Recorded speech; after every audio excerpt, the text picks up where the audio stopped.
गौतमो गणी। मंगलम कुंद कुंदाद्यो जैन धर्मोस्तु मंगलम। सर्वमंगल मंगल्यम सर्व कल्याण कारकम। प्रदानम सर्वधर्मानां जैनम जयतु शासनम।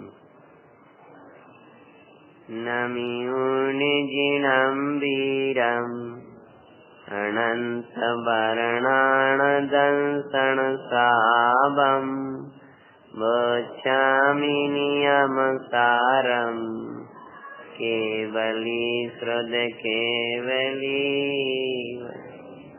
नमः वर्धमानाय निर्दूतकलिलात्मने सलोकानां त्रैलोकानां यदि विद्यादर्पणायते। वाशुभुज श्रीमल्ल जननैमि पार्थिमावीर बाल ब्रह्मचारी सुजिन्नमतिमिते बहुपीर। सर्वज्ञ संजयवन्तु वर्ते निर्ग्रन्थि संजयवन्ति वर्ते। अविच्छिन्न रहताय मन में सर्वज्ञ संजयवन। नंदीश्वर जिन धाम प्रतिमा महिमा को कहे ध्यान तेलीनो नाम। यही भगति शिव सुख करे।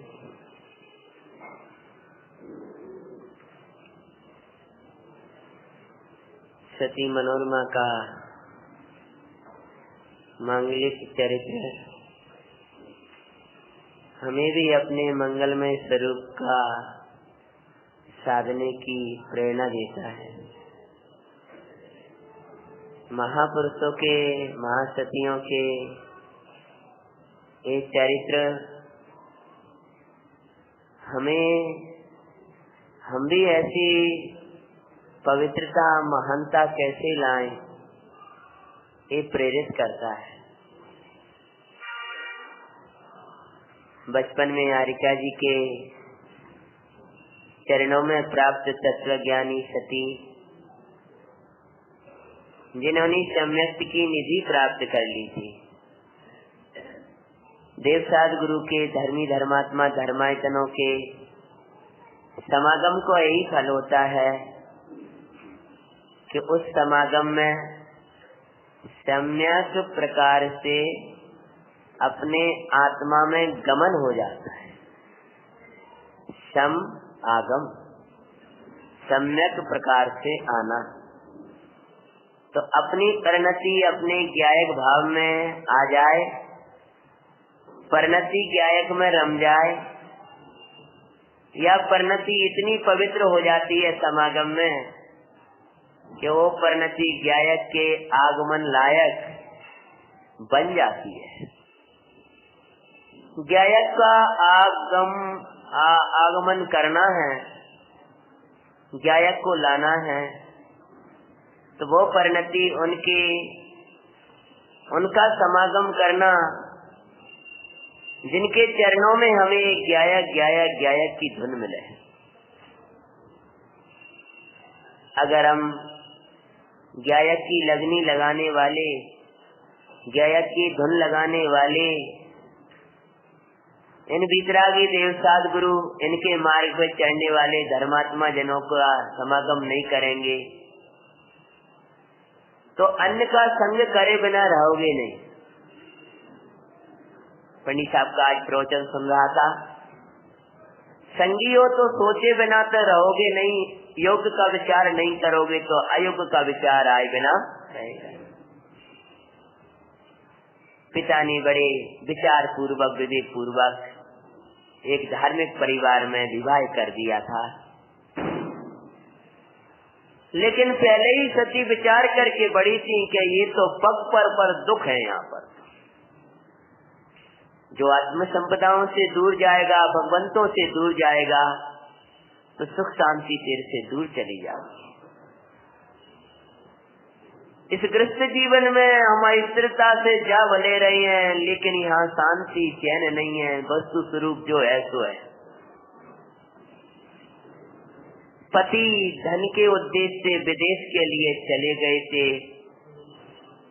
और एक राजकुमार की दृष्टि मनोरमा के ऊपर पड़ी। तो आत्मन, जगत की दृष्टि तेरी ओर पड़ती है, ये तो अच्छी बात नहीं है, तेरी लुटाई है। जगत तुझे दोखे, इससे तुझे क्या, तेरा बिगाड़ा ही होगा अगर उनकी ओर देखने लगा तो। जैसे शीलवती स्त्री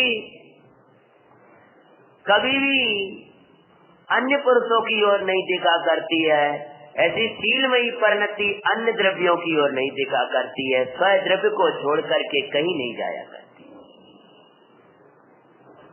त्रिकाल निरावरण नित्य आनंद जिसका एक लक्षण है, नित्य निरंजन परम पारनामिक भाव स्वरूप, जो कारण परमात्मा है वही हमारा स्वद्रव्य है। उस स्वद्रव्य को छोड़ करके परिणति कहीं भी जाना योग्य नहीं समझती है। राजकुमार ने दासी को भेजा और मनोरमा ने दृढ़ता पूर्वक उसका निषेध किया। निषेधने योग्य कार्य का प्रथम चरण में ही निषेध कर देना चाहिए, पर थोड़ा सा अच्छे विवेक पूर्वक, होश पूर्वक, ज्ञान पूर्वक निषेध करना चाहिए। कई बार हम आवेश में आकर निषेध कर देते हैं और हम स्वयं ही पछताने लगते हैं। किसी को खोटी बात को टोकने के लिए हमने तेज शब्दों में बोल दिया, अब उस पर तो ज्यादा असर नहीं पड़ पाया, हम ही उससे बोलने लगे भैया क्षमा करियो, फिर तो उसको और पुष्टि हो जाएगी और हमारा मन माना नहीं। और उसने कहा जी तो क्षमा मांग रहे हैं, वो क्षमा किसकी मांग रहे हैं? जो हमने तेज शब्दों में बोल दिया। समझ में आया?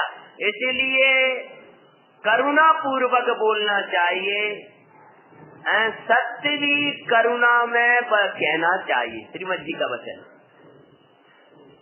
सती को उस समय जब पति के विपरीत बोल रही और परपुरुष की प्रशंसा कर रही और पति की निंदा कर रही, सहन नहीं हुआ और क्रोध भी ऐसे नहीं आया था।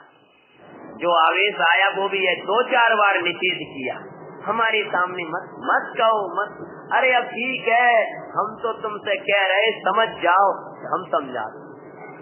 तो वो अंतर से पिटाई करी और भागी और बाद में उसने सोचा कि इसने मेरे साथ ऐसा व्यवहार किया और यह जाकर उनकी सासू को भड़काने लगी कि हम तुमसे एक बात कहने जा रहे हैं।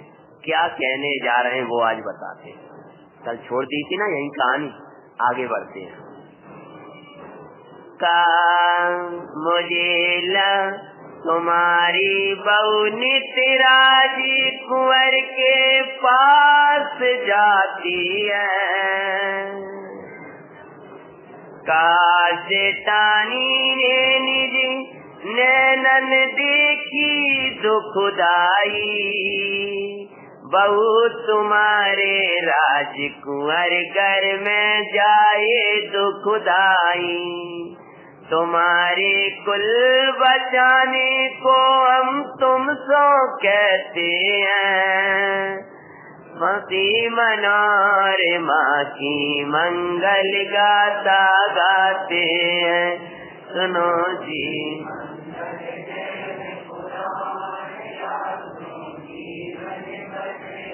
देखो हम सांची सांची कह रहे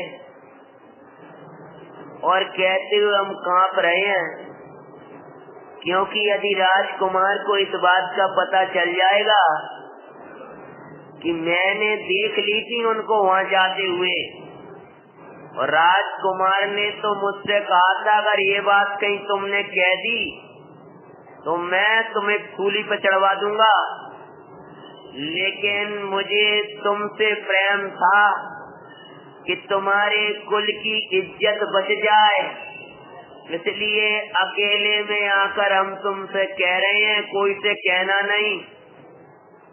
तुम्हारी बहू राजकुमार के घर रोजाना जाती है, जब भी तुम वहाँ नहीं रहती हो तब वो चली जाती है। मैंने तो 2-4 बार देखा, और वो तो राजकुमार ने मुझे कसम चढ़ा दी और कह दिया दंड देगा मुझे, इसलिए मैं तो तुमसे कह के जा रही हूँ। और वो राजकुमार है और राजा का पुत्र है, वहाँ जाकर कुछ कहने मत लगना, अपने घर में उसको समझाओ बुझाओ, जो करो ते करो। सेठानी सुनते ही दुखी हो गई। ये क्या हुआ? पुत्र विदेश गया और इसने कुल में कलंक लगाना शुरू कर दिया। अब मैं क्या करूं? कछु मत करो, बड़ों से सलाह लो, 4 लोगों को बुलाना चाहिए। स्वयं निर्णय करना योग्य नहीं है। और आवेश में आकर पति के सामने जाकर कहने लगी कि ऐसा ऐसा हो रहा है, अब क्या करें। उसने जाकर के जब वो बातें कही, तत्काल सेठ बोला, क्या बोले? सुन सेठ काम दिया निकालो, मैलो से सही। सेठानी जा सती से ऐसे बचन कहती है, सती मनोरमा की मंगल गाता गाते हैं, सुनो जी मंगल।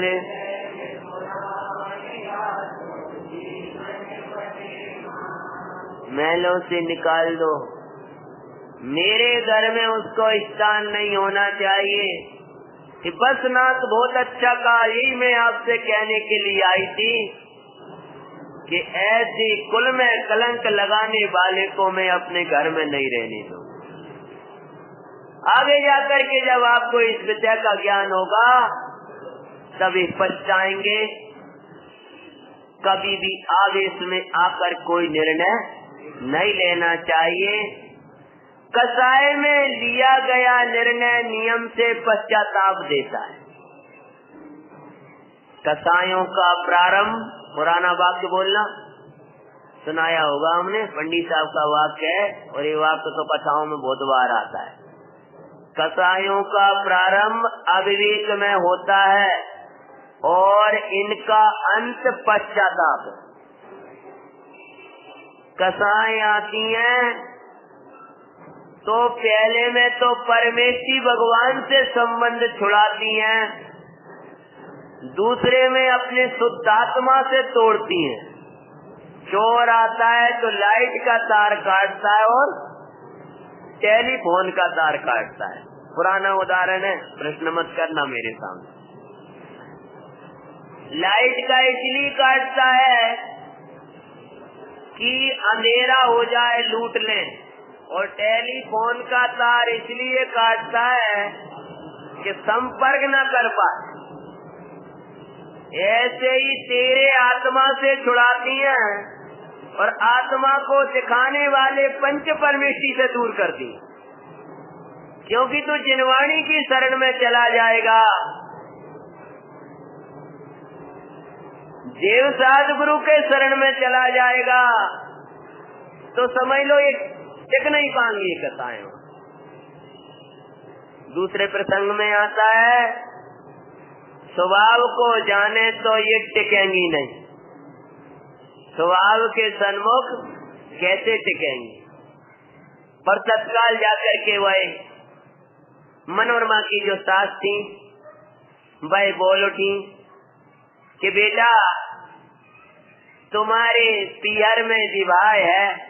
गद्य में पढ़ के मैं आगे बढ़ रहा हूँ, कथा बहुत आगे पहुँचाना है और बुलावा आया है और तुमको जाना है।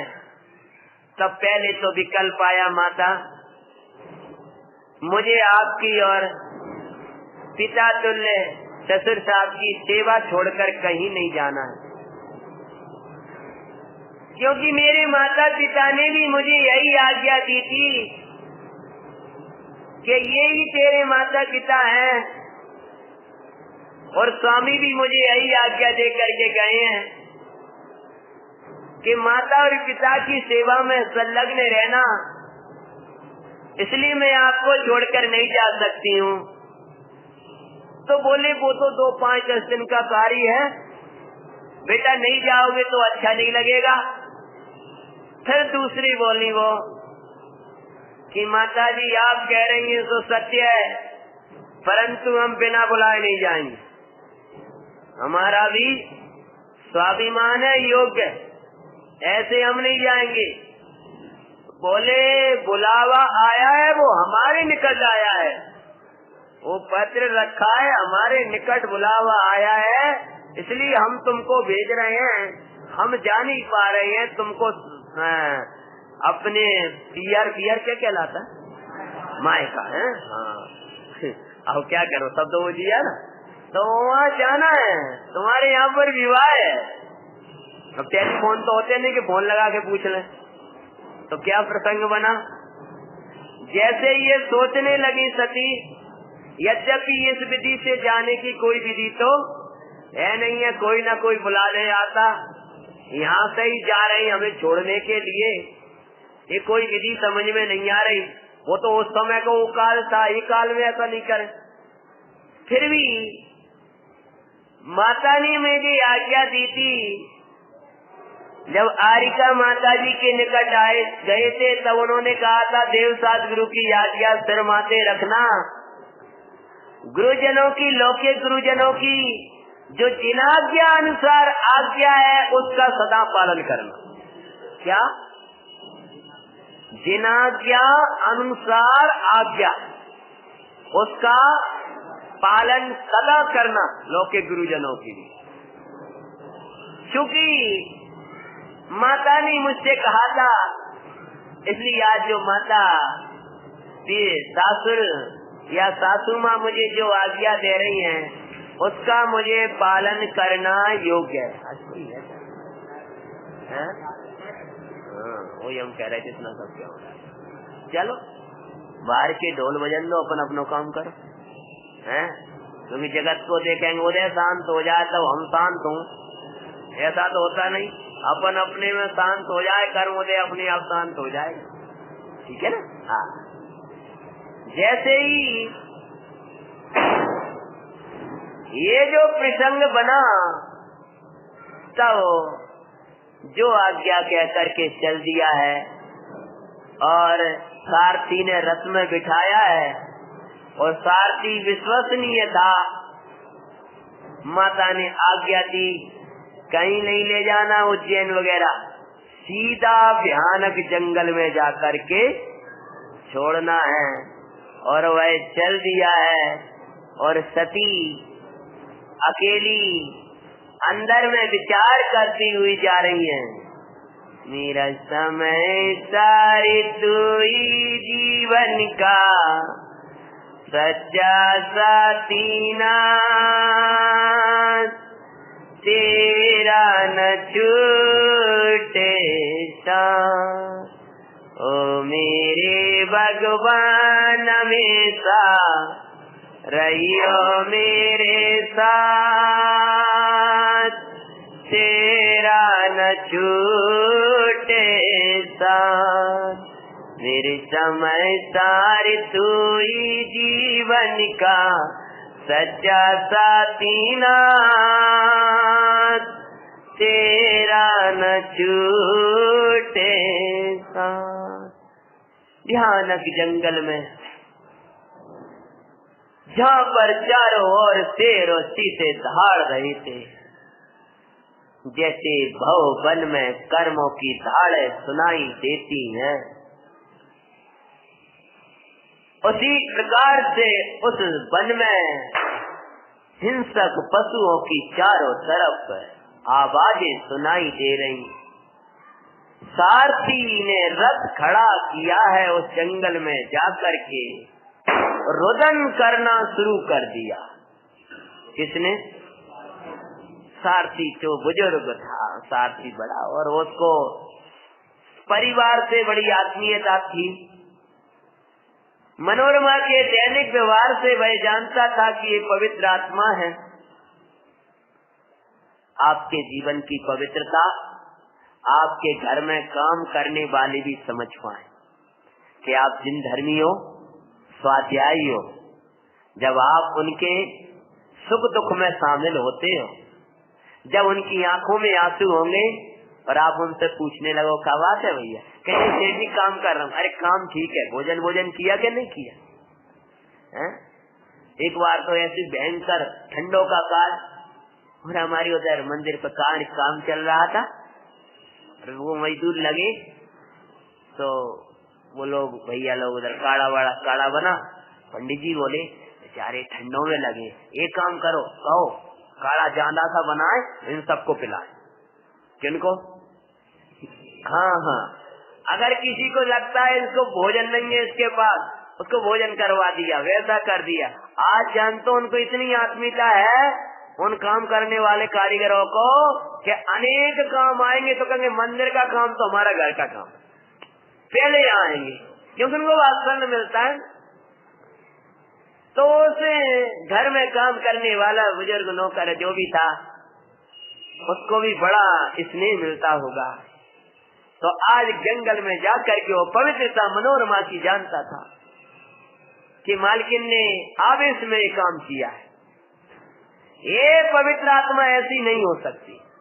जिनके आदर्श जिनदेव हुआ करते हैं, जिनके हृदय में जिनवाणी रहती हैं, जिनके आदर्श दिगंबर मुनि होते हैं, उनके जीवन में शील और संयम यथा योग्य होता है।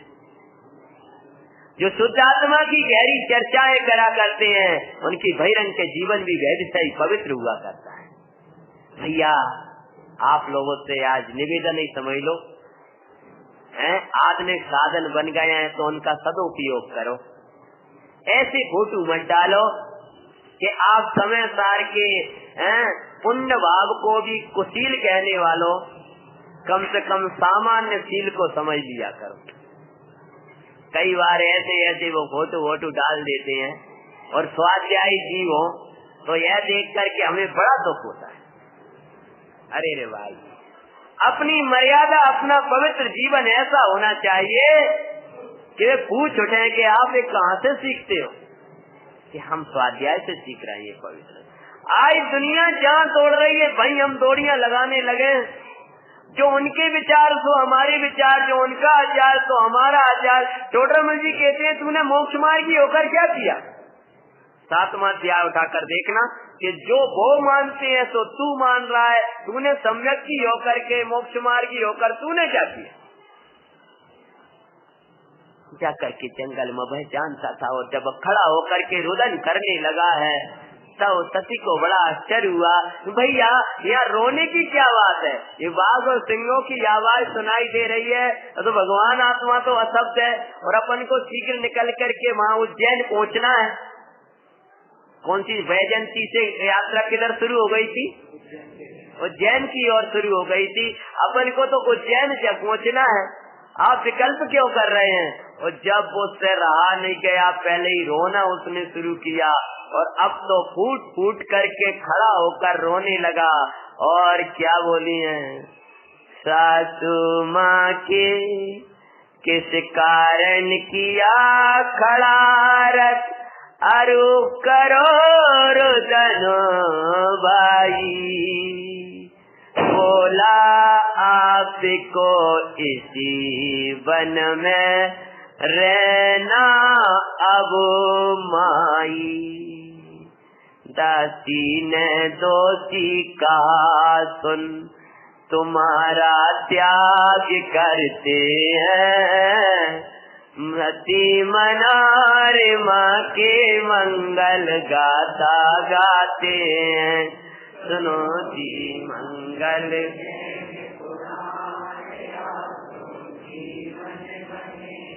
हे माता, ये वो जंगल है जहाँ तुमको अब आवास बनाना पड़ेगा, यहीं रहना है। क्योंकि दासी ने आकर के, दासी जैसी याद आई तो मनोरमा को भी याद आ गया। उसने तुम्हें दोषी बताया है कि तुम राजकुमार के यहाँ रोजाना जाया करती थी। हाँ, सुनते तो ऐसा लगने लगा कि क्या कहते हैं। और माता ने कुछ सोच विचार नहीं किया, और तुम्हें इस बियाबान जंगल में छुड़वा दिया। दासी के दोषी कहने से तुम्हें दोषी मान लिया। ओह, जिस माता की इतने दिवसों से सेवा कर रही हूँ, वह मुझे पहचान ना सकी। और वह सारथी अभी तो समझा रहा है कि माता कैसे दोषी कहा है। जो मोए से दोषी लग सुदातम को अज्ञानी त्यागे, पर आत्मा निर्दोष है ये चित्त में ना लावे। क्या समझ में? जैसे मोह से, मोह तो यही बताएगा आत्मा दोषी है, रागी है, द्वेषी है, तो मोह से आत्मा को दोषी लग करके ये अज्ञानी आत्मा का त्याग कर देता है। पर भगवान आत्मा निर्दोष है ये समझ नहीं पाता है। त्यों ही मालिकिन निर्दोषता आपकी नाई समझती है, सती मनोरमा की मंगल जैसे भवन में अज्ञानी सोता तम को छोड़े। क्या कह रहे? जैसे संसार वन में अज्ञानी ने शुद्ध आत्मा को छोड़ दिया है, वैसे ही माँ इस वन में वो आपको छोड़े। कोई ना रक्षक बस भक्षक ही जहाँ दिखते हैं, सती मनोरमा की मंगल गाता गाते हैं। सुनो जी मंगल जैनपुरा।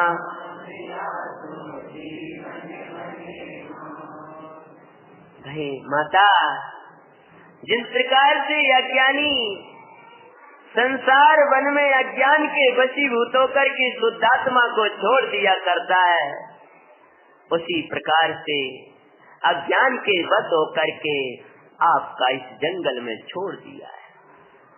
जैसे उस भववन में बस भक्षक ही भक्षक हैं। भववन किसका नाम है? चैतन्य के नंदन वन से जो तू बाहर आया है सुबह तो भावों में भी, तो श्री गुरु कहते हैं भववन में आ गए। पर में सुख मानना, होती हुए कार्यों का कर्ता बनना, निमित्त को उपादान मानकर बैठ जाना, परिग्रह प्रपंच से अपनी स्थान मानना, ये आत्मा को भववन में डालने जैसा है। माता, अब इस जंगल में जहाँ भक्षक भक्षक दिखाई देते हैं वही तुमको रहना है। तब मनोरमा चारित्र मोह का योग फूट पड़ी, रुदन करने लगी। भैया, यहाँ तो मेरा कोई रक्षक भी नहीं है। कन्या के दो ही स्थान है। कौन कौन? जल्दी बताना है। पिता का घर और दोबारा बताओ।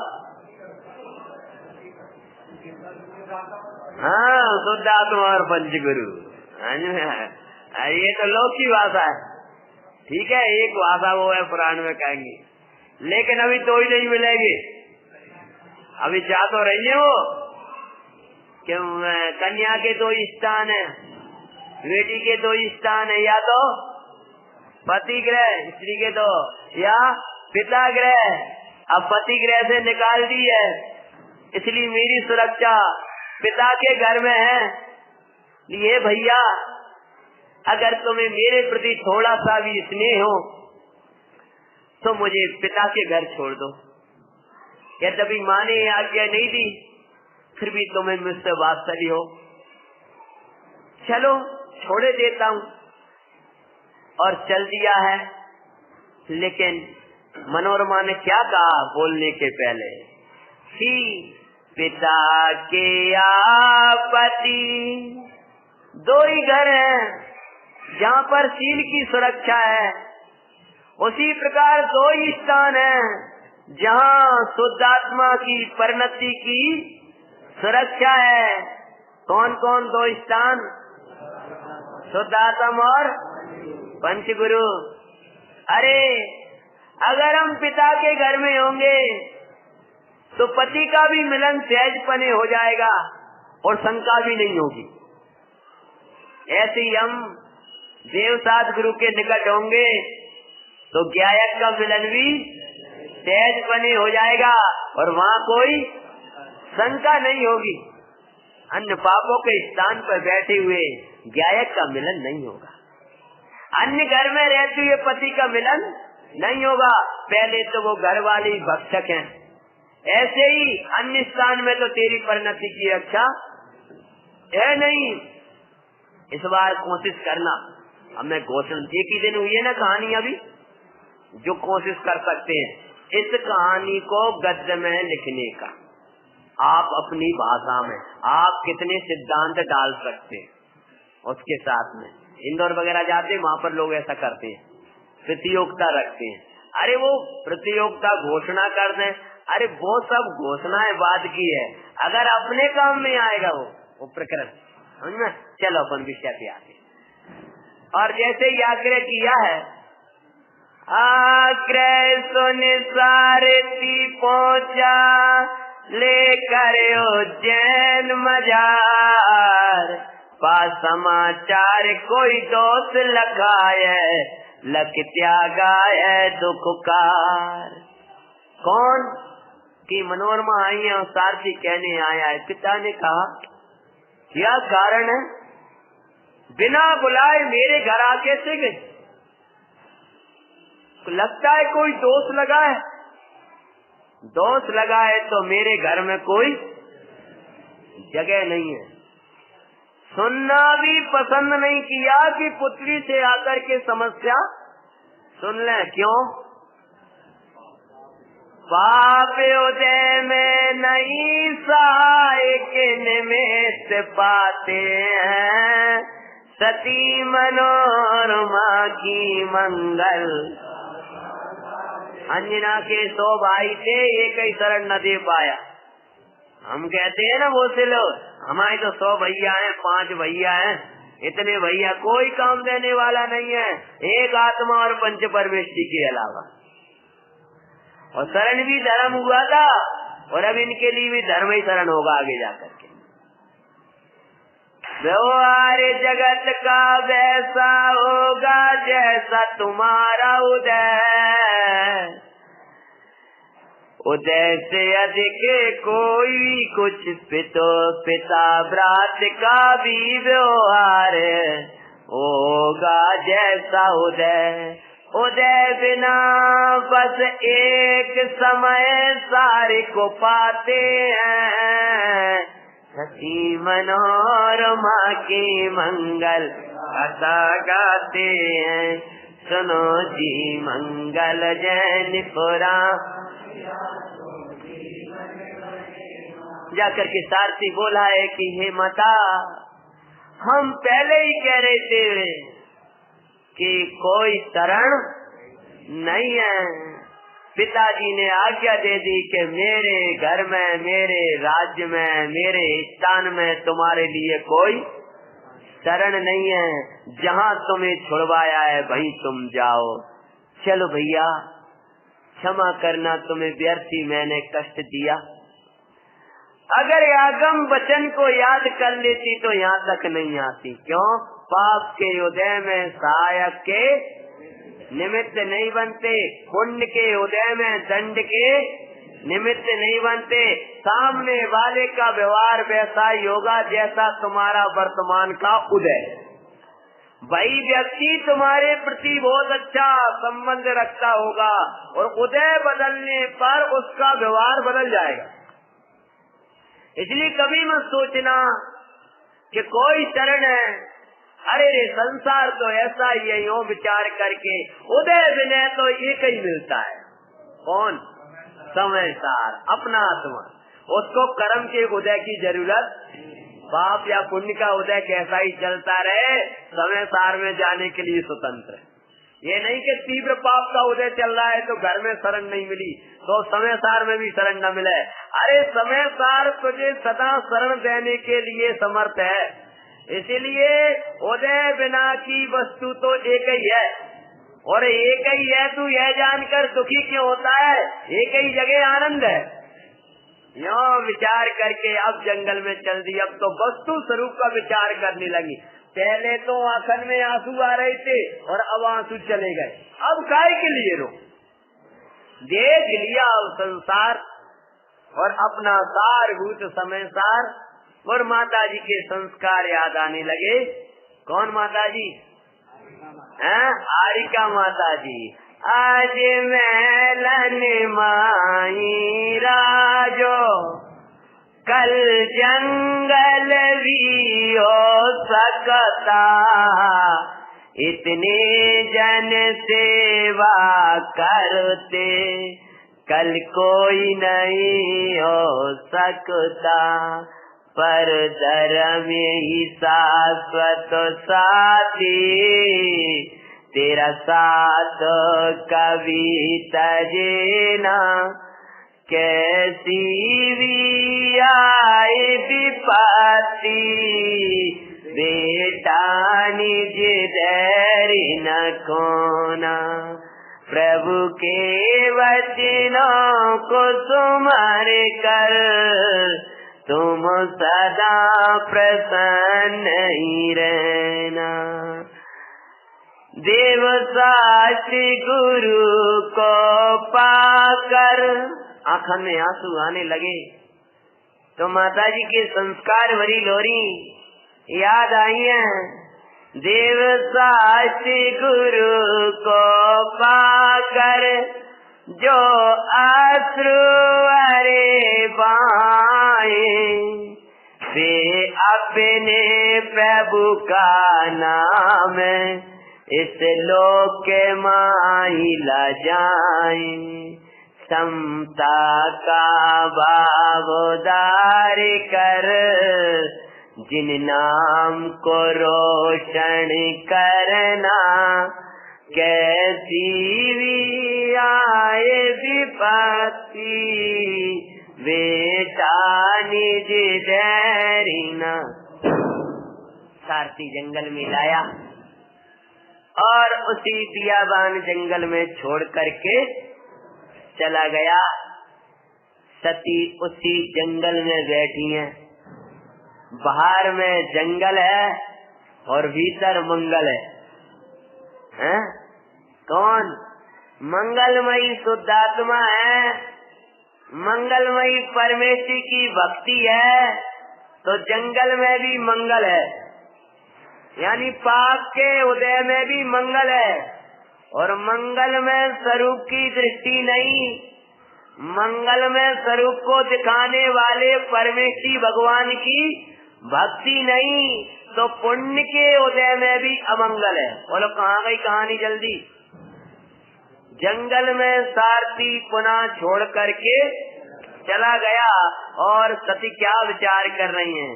वो आत्मन किसी का कोई दोष नहीं मानो, जो बांधे कर में उनका उदय लक सामने भाव ठानो।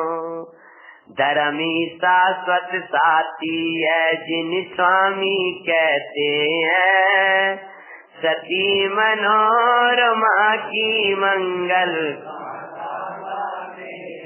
धर्म तो वो आत्मन, धर्म वितरागतामयी है, उसको राग में दिखाया होगा, ये हमने दोष किया होगा, अर्थात निर्दोष को दोष लगाया होगा, उसी का एक फल आया है कि हम निर्दोष थे और दोष लगाया है। निर्दोष वितरागी धर्म को राग में बताया होगा, निर्दोष अहिंसामयी धर्म को हिंसा में बताया होगा, निर्दोष संयम जो सुखमय संयम है उसमें कष्ट दिखाया होगा। क्या किया हमने? निर्दोष को दोष लगाया है। हमने कभी आवेश में आकर के लख काष्ट में प्रतिनिया में आदिक धर्मी जनों का संग छोड़े होने हुए होंगे हम तो अरे सोचन।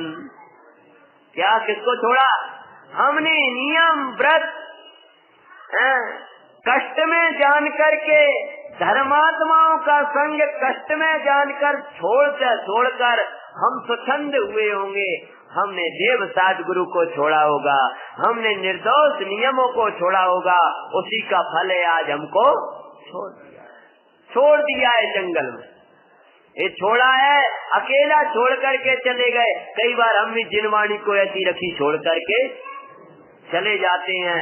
ध्यान रखना, ये देव सद्गुरु की प्रार्थना में निजत्ती निकासित कर्म बनते, इनकी अभिनय में भयंकर कर्म बनते।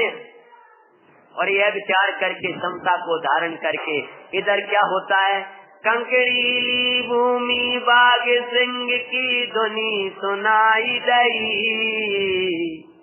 कंकरीली भूमि है और बाघ और सिंहों की आवाज सुनाई दे रही है। और सती को क्या आवाज सुनाई दे रही है, सती को रही अंतर में दिव्य ध्वनि सुनाई। स्पर्शिया शब्द आत्मा को अम्बाते हैं, सती मनोरमा की मंगल कथा सुनाते हैं। सुनो जी मंगल जैन पुराण। कंकरीली भूमि है और मनोरमा विचार कर रही है, मैं तो स्पर्शी भगवान हूँ। बाघ सिंह की आवाजें सुनाई दे रही हैं, जल्दी बोलो नहीं सो जाओगे आप। मैं तो अशब्द भगवान आत्मा हूँ। समझ में आया? बाहर में अकेलापन दिखता है और भीतर देखती हैं मेरे तो अनंत गुणों का स्वामी मैं भगवान आत्मा हूँ। कहाँ मेरे में सूनापन, कहाँ मेरे में अकेलापन। वो आत्मन जो महल में शरण थे वो जंगल में शरण है, जो महल में शरण नहीं थे वो जंगल में भी शरण नहीं है। महल में कौन शरण था जल्दी बताओ? शुद्ध आत्मा और पंच परमेष्टि महल में शरण थे और जंगल में भी शुद्ध आत्मा और पंच परमेष्टि शरण है। अशरण छूटे हैं, शरण नहीं छूटे। और यह जानकर प्रसन्न होकर के बैठी हैं, संवेग आदि भावनाएं भा रही हैं। बहुत लंबा प्रकरण है, मैं आगे बढ़ाता हूँ कहानी, नहीं तो कहानी आगे नहीं पहुँच पाएगी। और उसके बाद में क्या होता है, मुझे तो क्या लगता है कि वहाँ तो लिखा है पुराण में समता धारण करे थे, तो विचार आता है समता किसके बल पर धारण करे हैं? क्या था उनके पास में, और जो हम स्वाध्याय करते हैं उसका प्रयोग वो कैसे कर रही थी। वर्तमान युग के महापुरुषों का जीवन पढ़ते हैं तो हम वहाँ ये देखें कि यहाँ पर वे 49वीं गाथा कैसे पढ़ रही हैं, यहाँ पर वे 6ठी 7ठी गाथा कैसे पढ़ रही हैं, यहाँ अव्ययवाद को कैसे देख रही हैं, यहाँ सहज ज्ञान रूपी गढ़ में बैठी है कि जंगल में बैठी है? बोलो भैया। सहज ज्ञान रूपी गढ़ में आवास होने से बाघ सिंह की हमें चिंता नहीं है। और ये शांति रखी तब तक तो कर्म तो विपदाएं दे रहा है ना, तीव्र हृदय में शांति से नहीं बैठ सकता। तब तक सामने विपत्ति चली आ रही है, लेकिन उनका चेहरा प्रसन्न है। कैसा प्रसन्न है? आचार्य देव कहते हैं धर्मात्मा साधक आत्माराधक साधक सदा प्रसन्न रहते हैं। उसके 3 हेतु दिए हैं, दृष्टि निर्मल रहती है, परिणाम विशुद्ध रहते हैं, परिणति खिली रहती है। धर्मात्माओं को सदा प्रसन्न रहते हैं, क्यों? दृष्टि परिणाम परिणति खिली रहती है, ऐसी आनंद में रहती है कि दूसरे उनको देखें तो आनंद में हो जाए। और सामने उसी जंगल में एक राजकुमार का आगमन हो गया। राजगिरई का राजकुमार आया बन माही, सती रूप पर मोहित यो कर हर कर ले गया दुखदाई। जो भवन में अकेली परिणति को करम हारते हैं, सती मनोरमा की मंगल गाथा। ना पति ग्रह ना पितु निकट, भीषण बन माही देखे अकेली ले गया हरण करवाई। ना तो पति का घर था ना पिता का घर था, इसलिए वो राजकुमार आया, मोहित हुआ और हरण करके ले गया। परमेष्टि अरु सोता तम को तजे उन करम हरते हैं, सती मनोरमा की मंगल गाथ। एक और कथा चलती है, दूसरी ओर तुम्हारा जीवन चलता है। क्या कह रहे कि जैसे उस अकेली सती को देख करके वो हरण करके ले गया, ऐसे ही तुम पंच परमेष्टि और शुद्धात्मा से दूर भवन में पड़े होगे तो कर्म क्या करेंगे? पूरे दिन हरते ही हैं। कहीं फैक्ट्री चलो, कहीं दुकान चलो, ये क्या हो रहा है? कर्म हर रहे हैं।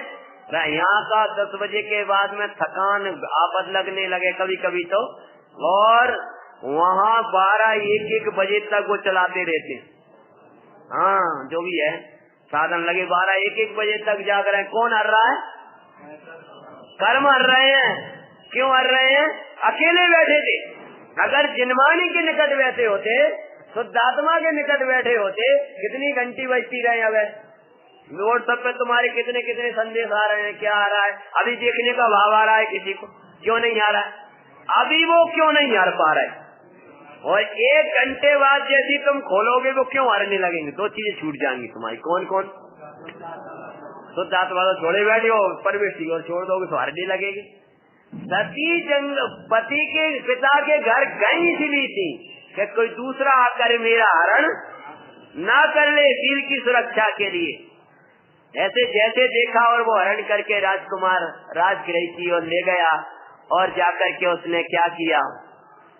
उनको तो उदय ने छुड़वाया, तू खुद ही छोड़ता। उनको तो पति ग्रह पिता ग्रह उदय के अनुसार छूटा था, और तू तो भगवान आत्मा और परमेष्टि को खुद ही छोड़ देता है। निकाटिया कर वे कर, निकाटिया कर करम भयंकर कर्मों से तू है लुटता। सुत जीवासी का सुरक्षित स्थान दिखाते हैं, सती मनोरमा की मंगल गाथा सुनो जी।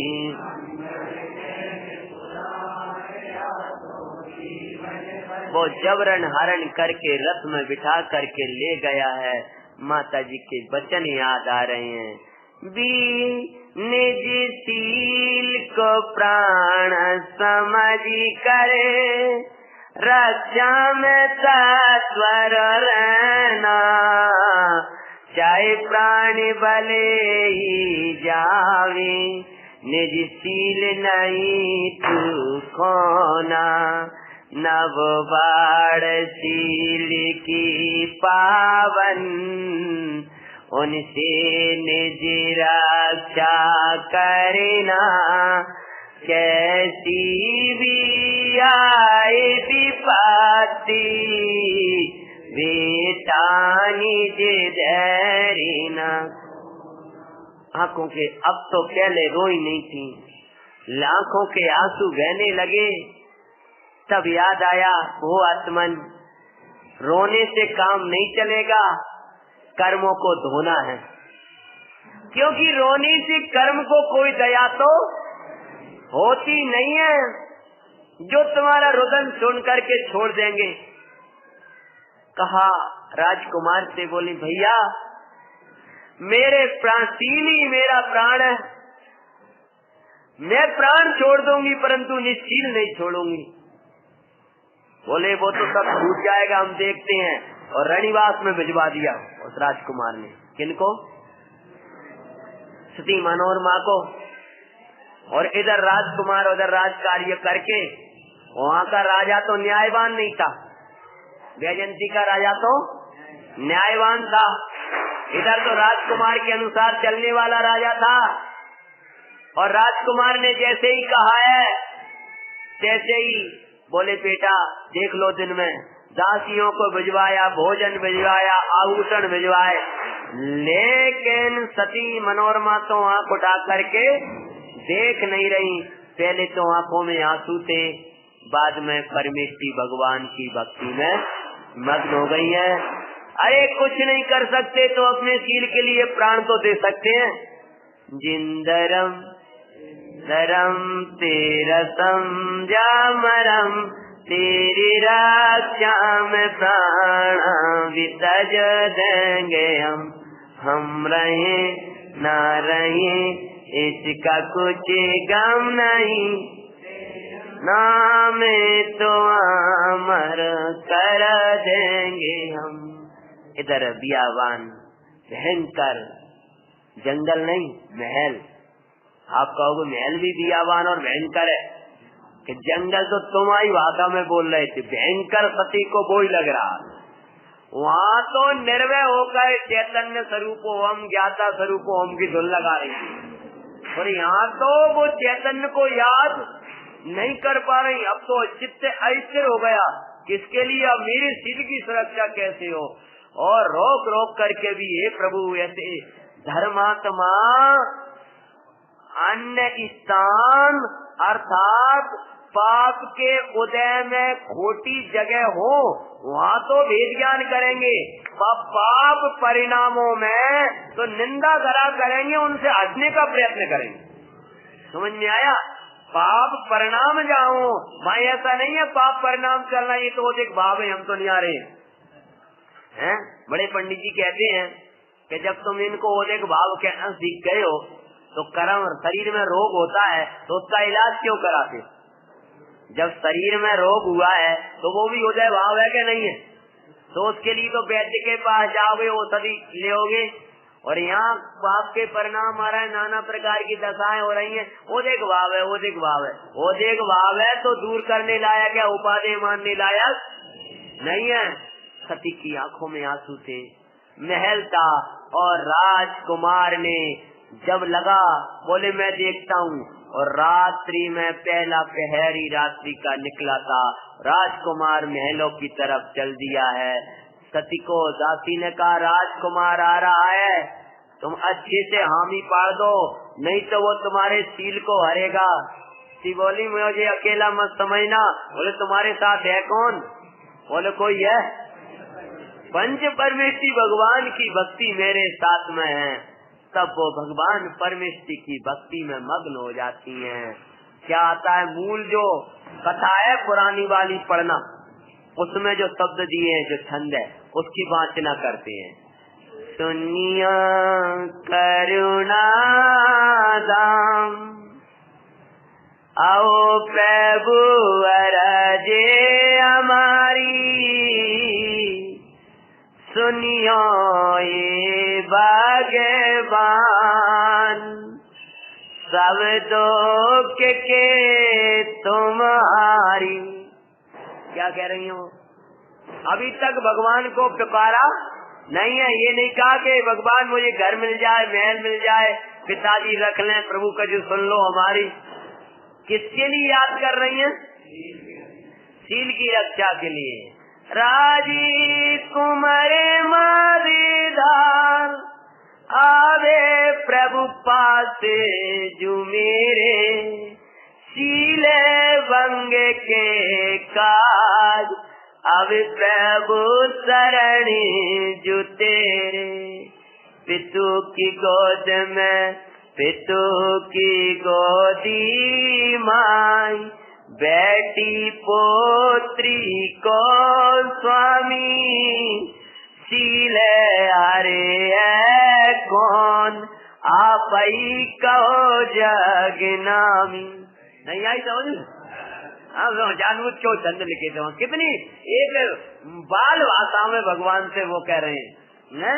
क्या कह रही हैं कि ये नाथ जैसे पिता की गोदी में बेटी बैठी हो और उसके सील की सुरक्षा ना हो, डर हो, ऐसी हम तो आपकी गोदी में बैठे। आप मतलब पंच परमेष्टि भगवान, हे देवता गुरु, हम तो आपकी गोदी में बैठे। हम नहीं समझ रहे हम दूर हैं, आप हमारे पिता हो, हम आपकी गोदी में बैठे हैं और हमारा कोई सील हर ले, धर्म पिता तारी गोद माई में बैठी स्वामी शील आरण कैसे होए तुम्हें कहो जगे नामी और तो बस का छूनाई पर प्राणे तजूता ते काले ना तो मेरे में कोई बल है नहीं है। कौन ऐसा पिता बैठा रहे और पुत्री शील की रक्षा के लिए करे ना, और पुत्री पिता की गोद में शील रक्षाइत अपने प्राण तय दे, ऐसा कैसे हो सकता है। पुरानी कवियों की भाषा याद करना, हमाओ कछु नहीं बिगड़ेगो, बोलो बाल भाषा है, आपकी विरध है, हमारा कुछ नहीं है, आप तो 3 लोग में प्रसिद्ध हो। हाँ, अपनी विरध संभालो। ये भाषा देखो, वो बाल भाषा है, समझ में आया। भोली भक्ति है, जिसको ऐसी भक्ति के अभाव में कई बार हम क्यों कर्तव्य विमूढ़ होकर इधर उधर मुड़े तो मारने लगते हैं। अरे जो कुछ है हमारे तो सर्वस्व ही है। नाथ ऐसा कैसे हो सकता है। वो अनन्य पने भगवान की भी ये नहीं कह रही राज्य मिल जाए, परिग्रह मिल जाए, महल मिल जाए, पति मिल जाए, ये चाहे क्या मांग रही है, धर्म ही तो मांग रही है ना। बुझ जा चहु तो भक्ति भव भव दीजिए शिवनाथ जी। हम मांग क्या रहे, भक्ति तो मांग रहे हैं, शील ही तो मांग रहे हैं, अहिंसा ही तो मांग रहे हैं। हमारा चित्त जिनवाणी में नहीं लग रहा, हम ही तो मांग रहे हैं प्रभु हमारा चित्त जिनवाणी में लगा रहे। इसमें कोई लौकिक वांछा थोड़ी है, समझ में आए कि नहीं।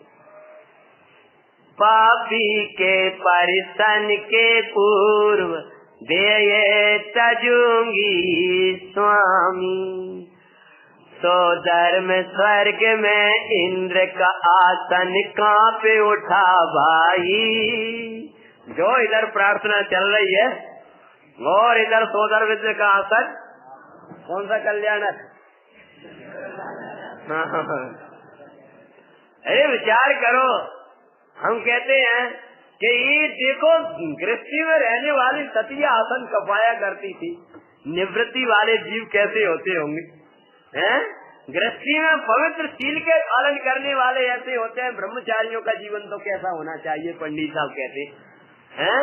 जहाँ कहा वहाँ पर इंद्र का आसन कांप उठा। अवधि ज्ञान सो जान देव को आज्ञा दी सुखदाई, एक शील परायण सती पे उपसर्ग हुआ सुलगते हैं, सती मनोरमा की मंगल। यदि प्राण गए तो उसके शील धर्म को पाले सुखदाई, उसके लोप होते जिन शासन का लोप होएगा भाई। अगर उस सती की प्राण चले गए तो कल जगत में कौन शील का पालन करेगा, सब भ्रष्ट हो जाएंगे। और अगर शील चला गया तो जैन शासन चला जाएगा। तो जैन शासन का तो प्रथम चरण ही शील धर्म से प्रारंभ होता है। इस धर्म का नाश करने के लिए ही कुशील का इतना प्रचार हो रहा है। समझ लो, इस काल में धर्म का ह्रास होना है ना, घटता जाना है, इसलिए इतने साधन बढ़ते जा रहे पापों के। क्या प्रसंग बना कि सुनो, कौन कल धर्म का पालन करेगा। इसलिए देव को आज्ञा दी है, जाओ हम ऐसी अहिंसा सत्य और ऐसे संयम ऐसे शील का पालन विशेष रूप से नहीं कर पाते हैं, मनुष्यों को योग है। लेकिन उनके जो पालन करते उनकी रक्षा तो करें। तत्काल देव को आज्ञा दी और देव गया देव तत्काल व्रत का रूप बनाया भाई, हाथ में डंडे लिए बोला मैं सेवक हूँ भाई। जो ये बूढ़े का रूप बना करके और दौड़ा पे सब रोक रहे, द्वारपाल कौन हो कि मैं तो मनोरमा सती है, महारानी है, उनका सेवक हूँ। तो चले जाने, दरवाजे पे जाके बैठ गया बूढ़ा 80 साल का, और लिए डंडा, और राजकुमार आया अब रात को जाकर के देव तो कोतुगल करना है ना उनको, तो आया और जाकर के बोले सबको हटा, जो जो आए सब हटते चलेगा, और बैठा डंडा लिए गया था।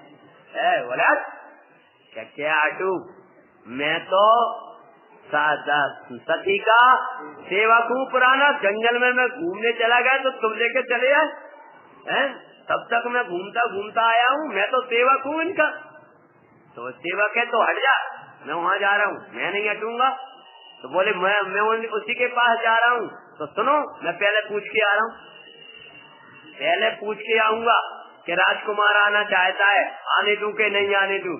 मैंने कहा बड़ा मेरे सामने बोल रहा है, अब दिख क्या रहा था, बूढ़ा सा दिख रहा था, जो दिख रहा है वो होता नहीं है, ध्यान रखना।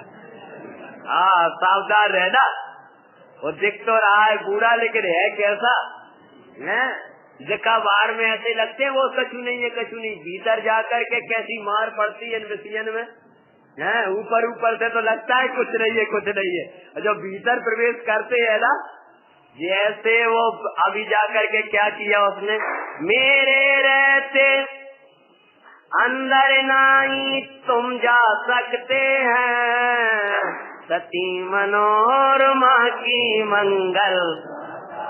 अच्छा ये कहानी चल रही है, मैं विराम देने वाला हूँ। यहाँ जैसे वो बोल रहा है, ऐसा कुछ सिद्धांत आप बता सकते हो? अब इतने दिन हो गए मेरे से कहानी सुनते सुनते, कोई बताएगा? हैं चलो विचार कर लियो और सोच के आया करो आगे कहानी में क्या सिद्धांत बता सकता हूँ।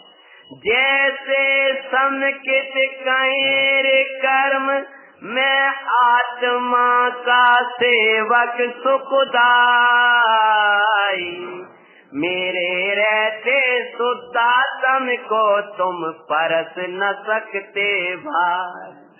पहले हर लाए थे, लेकिन अब मैं आ गया, कहीं बैठा हो, चाहे वो पंचम काल में बैठा हो, चाहे दरक में बैठा हो, कहीं बैठा हो, सम्यक आ गया तो कहता अब कोई नहीं प्रवेश करेगा, और सम्यक दिखता तो छोटा सा है, परंतु जो सम्यक को जो कर्म छूने जाएंगे तो थर्रा जाएंगे, कि पूरे कर्मों को हिलाने वाला है, दिखता नहीं है, दिखता तो छोटा, चारे से तो फिर भी दिखता है, रूप दिखता है ना उसका बाहर में, लेकिन सम्यक का रूप तो समझ में नहीं आता है, लेकिन वो मूल बैठा है। जैसे सती के उसको रहती, वो कह सती के को नहीं छू सकते मेरे रहते हुए, ऐसे ये कर्म कहते हैं भगवान आत्मा तक तुम नहीं जा सकते मेरे रहते हुए।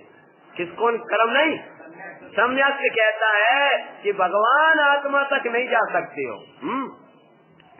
हाथ में सी नहीं, देखो देखो, यदि मुझको तजो तो बस तुम्हारा दिखते हैं, सती मनोरमा की मंगल गाथा, बिन सती के आज्ञा लिए मैं नहीं जाने दूंगा तुमको, रंग के समाज क्रोध भरा तारा जी कुमारी को। बोले मैं तुझे बूढ़ा समझ के तेरा आदर कर रहा था, मैं तो रंग मुझे अपना बताता है। क्रोध में झपटा, ओ तेज आवेश हो गया उसको, किसको, और उसने पैर पकड़ा किसका, बूढ़े का, बूढ़ा समझकर उठाया उसका पैर, उसने सोची घुमा के बैठता हूँ मैं अभी तुझे, तो पैर पकड़ा उसका, क्रोध में झपटा, फिर तो दुर्दशा उसकी लगते हैं, सती मनोरमा की मंगल। जैसे ही वो पकड़ा है तैसे ही वो क्या हो गया, वो कहाँ फटकना तो उसको चाह रहा था, उसको छूते ही थर्रा गया और पछाड़ खा गया। जैसे पछाड़ खाया है, जो ज्ञायक भाव में श्रेष्ठा सन्मुख करम थर्राए, जैसे भगवान आत्मा की श्रद्धा के सन्मुख कर्म थर्रा उठते हैं कि ये तो वो काम ही अलग हो गया, पहले तो हमारा हमसे आ जाती है, कौन आ गया है।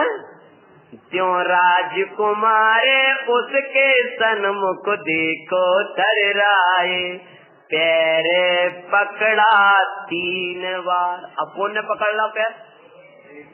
पहले तो उसका बूढ़ पकड़ रहा था, वो तो छूटा, वो का पकड़ पाए, और राजकुमार का उल्टा पैर पकड़ा, उसने घुमाया। किसको? और पूरे महल के सब देख रहा है, एक बूढ़ा आदमी और राजकुमार का पैर पकड़ के घुमा रहा है, और जो आए तो वही पछाड़ खा के गिर जाए, वो तो देवी माया थी ना। और 1 बार नहीं, 2 बार नहीं, 3 बार उसको पटक पटक करके, पचीट पचीट करके, हैं,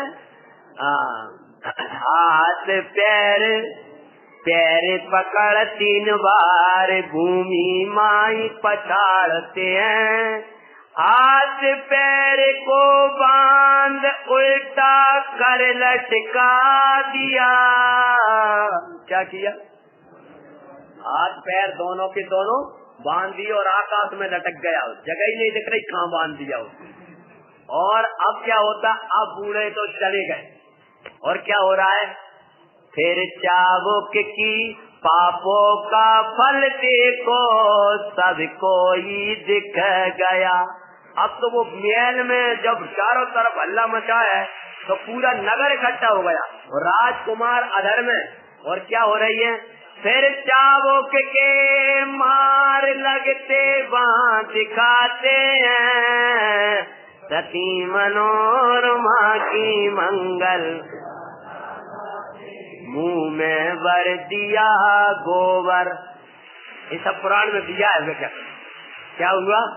राजकुमार बिल्लाए मुंह में क्या भर दिया, और लग रही है मार, और सब देख रहा है राजा राज पूरी नगरी आकर को, जो राजकुमार के निकट आने को तो पछाड़ खा करके गिर जाए, कोई भी पास में ना आ पाए, और चारों तरफ जय हो रही है। अरे मैं मरा, मुझे बचाओ, मुझे बचाओ। ऊपर जा रहा, इधर जा रहा, पहले छोड़ा ही नहीं, फिर उधर उधर भागना चाह रहा है। साक्षात नरक के दर्शन उसको यहाँ ही हो गए। नरक जाएगा तब तो नरक के दर्शन उसको, पापों का फल वो नरक बाद में मिलता है, कई बार तो यहीं आ जाता है नरक, जाना खड़ा हो जाता है ना वो पाप, तो यहीं दिखने लगता है उसको। मार पड़े पर मारन हारा नाई दिखाते हैं, सती मनोरमा की मंगल गात,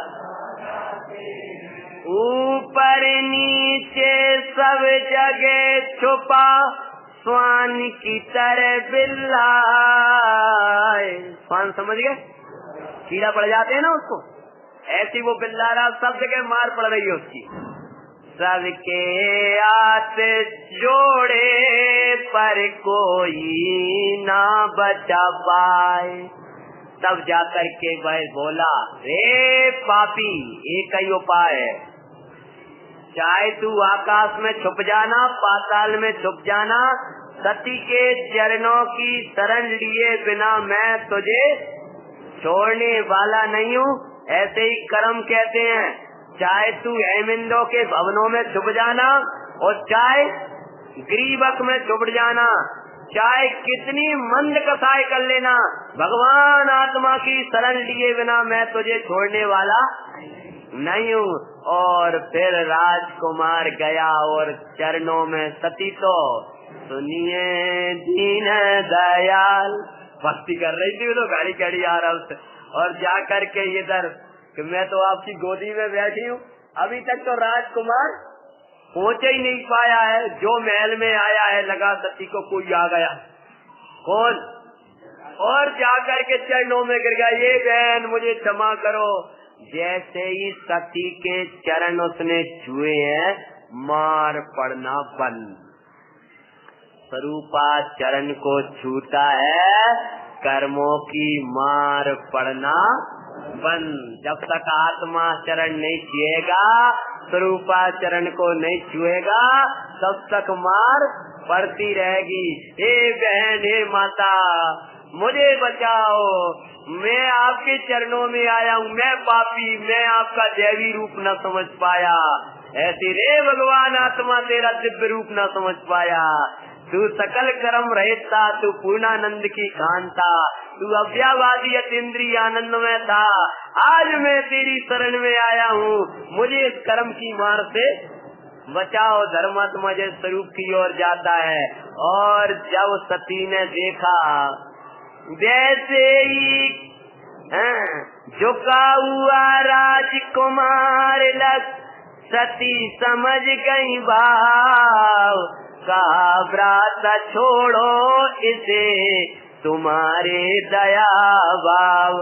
आज्ञा आज्ञा पाबंधन से छुड़ाकर प्रकट दिखाते हैं, सती मनोरमा की मंगल।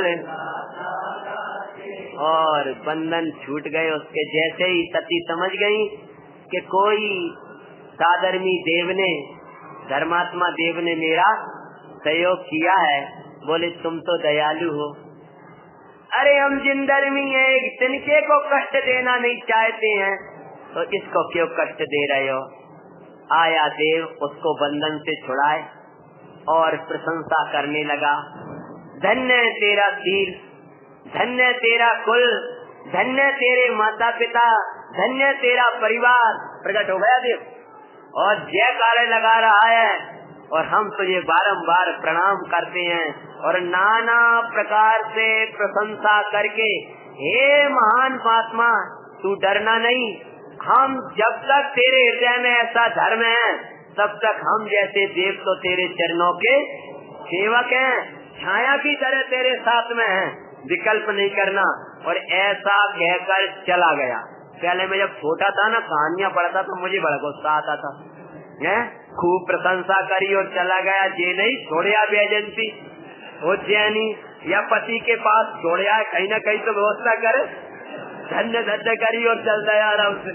जैसे आप लोग अब सूटकेस लेके चले आ रहे हो, वो संजय जी मिल जाए, आप लोग मिल जाओ, वाह भैया जी धन्य, बहुत अच्छे आप आए हो, हाँ बहुत लाभ मिलेगा हमें, और आप धन्य, और आपकी कथाएं बहुत अच्छी लगती हैं, गाथा भी बहुत अच्छी लगती है। अच्छा साहब जय जिने बोले अभी क्या गुस्सा आएगा, क्या लगा रखा है, काय का व्यवहार, काय का वो। भैया उदय से अधिक सेवक देव भी कुछ नहीं कर सकते, तो अन्य की बात क्या। खूब प्रशंसा कर रहा है, खूब कह रहा हम तुम्हारे सेवा का आश्वास तुम्हारे ही है, और ये नहीं कर पा रहा कि पति से मिला दो। कितनी देर लगती है उसको, क्यों कितनी देर लगती मिलाने में, कुछ नहीं, 1 सेकंड नहीं लगता।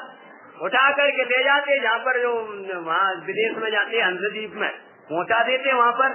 लेकिन पहुँचाए कैसे, उदय से अधिक कोई भी कुछ करने में।